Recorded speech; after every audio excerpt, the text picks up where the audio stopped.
Welcome everybody to our Morning Musume member ranking number 4. We are getting into the top tier. The year is almost over and these videos are almost going to be done. So, maybe we'll do something else next year for Mondays. Maybe we'll do something completely different. But let's start talking about our number 4. I'm going to go ahead and have Jacob start. My number 4 is the one, the only, the effervescent, the fantastic, the always beautifully benailed Niigaki Risa. Niigaki Risa is a top 4 and not top 3 for reasons of which I cannot completely remember, but it was really tight between her and who my number 3 is. I like Niigaki because I just loved her spirit when it came to what she felt about Morning Musume. She was dedicated to Momosu as a group. She believed in it as a group. She was the Raven. Niigaki Risa is to Morning Musume what Raven was to the Cheetah Girls. She believed in it, she wanted it to do well, she gave her heart and her soul to that group.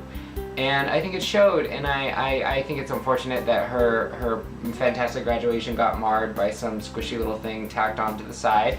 But that's okay, we won't go into it because it'll probably get edited out if I do anyways. What I will say though is Niigaki Risa had one of the top 5 best voices Morning Musume has ever seen and may ever see again.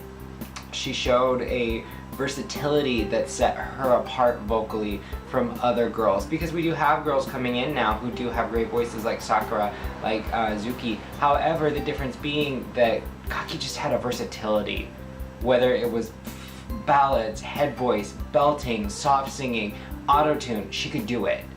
Anything they threw at her, it was not a problem for Gaki. She always did fantastic live, she was always strong, she was always on, and she always did it with that beautiful, beautiful smile. And I would have loved to seen Gaki stay even longer, and I'm sad that she had to leave when she did, but I will be forever grateful to what she did to Morning Musume. She set the bar so high, only a few are ever going to be able to top it. I actually think that Gaki and Reina did make a fantastic pair in terms of leads, more so than Ai-chan and Reina. Because I feel like Ai-chan, even though she had a really strong voice, her voice was kind of nasally like Reina. She sung really high. Yeah, in her head. And in general, I think, and I'll get into this when Ai-chan comes up, in general, Ai-chan was more of a soloist. Gaki was a soloist. So was Reina.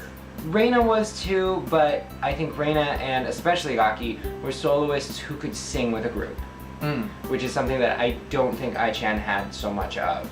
When she was younger, she could do it, and then when she started becoming the gold star of Morning Musume, she kind of lost that. Gaki, even though she was a star from even a younger age than Ai-chan or Reina for that matter, she still had that I'm in a group mentality, and that's what made her so special.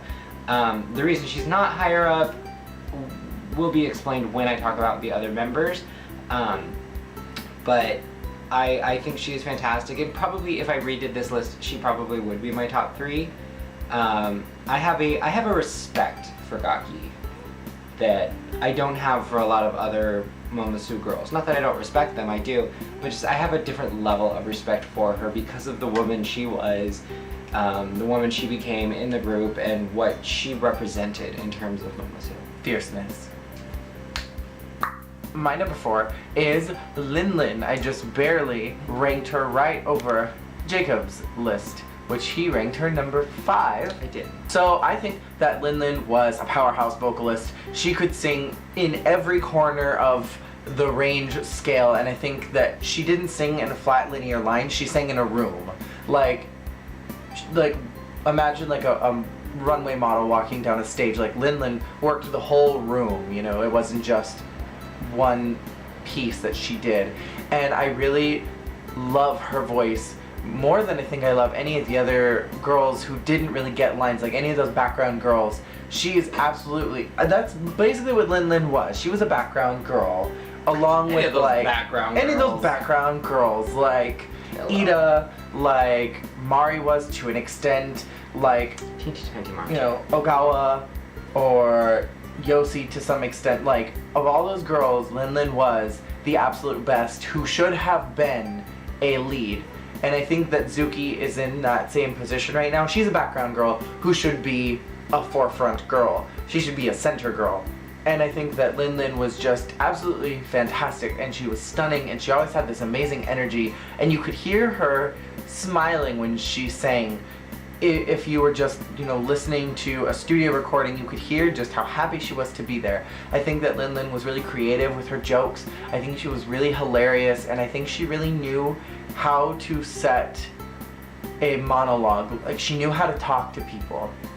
And when she was on stage, I feel like she did a really good job of connecting with the audience. I feel like in music videos, she does a really good job at connecting with her audience. And that's just something that she had just as a really great star power. And I wish that had been utilized more.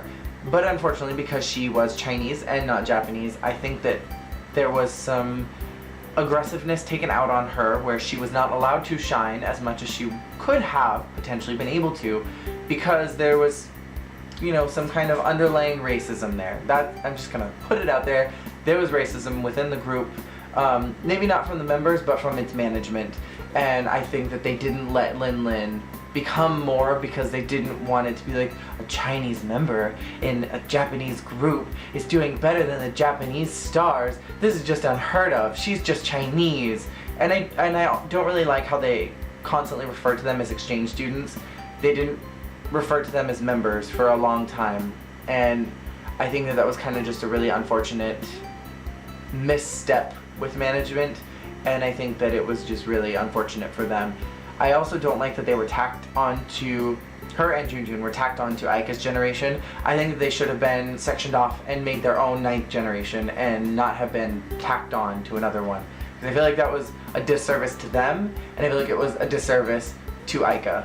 Or I guess it would be a major service to Aika, because Aika was severely lacking in personality and talent, and then you had Junjun and Linlin who had nothing but personality and talent, and it kind of like, it brought them down to where she was, and I think that wasn't really fair to them. Moving back into Linlin, she was just fantastic in every single way, and I wish she had stayed longer than what she did. And I really feel like that graduation was a big slap in the face, and when Jacob and I were doing all of our reviews of the A-sides, we had a joke skit that Sunku came in and had the visa renewals for Junjun and Linlin, and they just needed to be mailed off.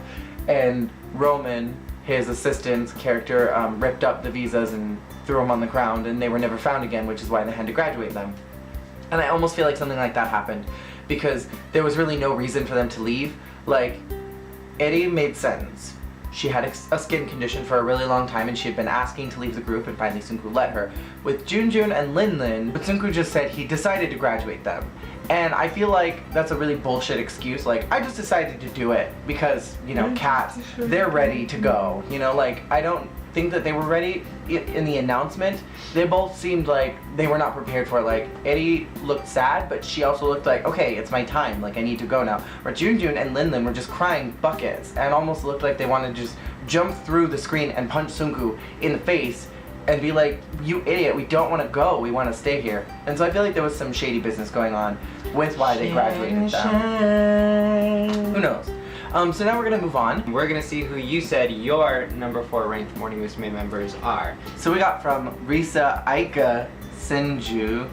I have problems with you. That their number 4 would be Kame. That she was funny and charming. She had a flexible voice, and you can imagine that she must have been suffering a lot because she graduated because of her skin condition. We got Ai-chan, and now that she's graduated, this person hasn't been paying much attention to her. She hasn't been doing that much. But listening to her brings back good memories. She got married. That was a big thing. She was in a few stage plays. Threw away her career. And she kind of fell off the map. From what I was told and what I was reading, the guy that she married was married before and like beat up his wife, or he beat up like his last girlfriend, or maybe he beat up Ai-chan. I don't know. It was some kind of like bad situation, so a lot of people were worried about her. So I don't know what she's doing with her life, but hopefully she's making good choices. Next we have someone thought it was really funny that you reacted so strongly with hatred about Aika. They said their number 4 is Sayumi, and they're sad that she has graduated. They said that she is graduating, but she has graduated now, and that they liked her cuteness, motherly nature, and good leadership skills. And even though she is not the best dancer and is the group's worst singer. Which I disagree with. I think Ikubo is the worst singer. I think Sayumi had really good moments. I think Ikubo is probably the worst singer that has ever hit Morning Musume. Ever. There's not much to remember. And then we got Ikuta Erina. And the reason why they like her is that she has an interesting face. Her appearance is sort of mystical. And she was a really die-hard Gaki fan. And that is enough to make anybody high up on the list. She's also the new sub-leader, which is kind of cool. So congratulations, her. Ikuta. And then we got Niigaki Risa. That her voice is powerful, her priceless reactions, and she can be my #1 if she had more lines. That I wish she had more lines too. I want her to sing a whole album of everything. And then we got Arena as well. So we got 2 for her, which is good. And they said that she reminds them of Kame. Thank you all so much for watching. Please let us know who your 3rd ranked Morning Musume member is in the comments below. We'll see you all next week. It is only a few more weeks till Christmas. I don't wanna love for I'm pretty sure you sang that last week and I There cut it. is just something I need. Don't care about the present. Thank you all for watching. Bye.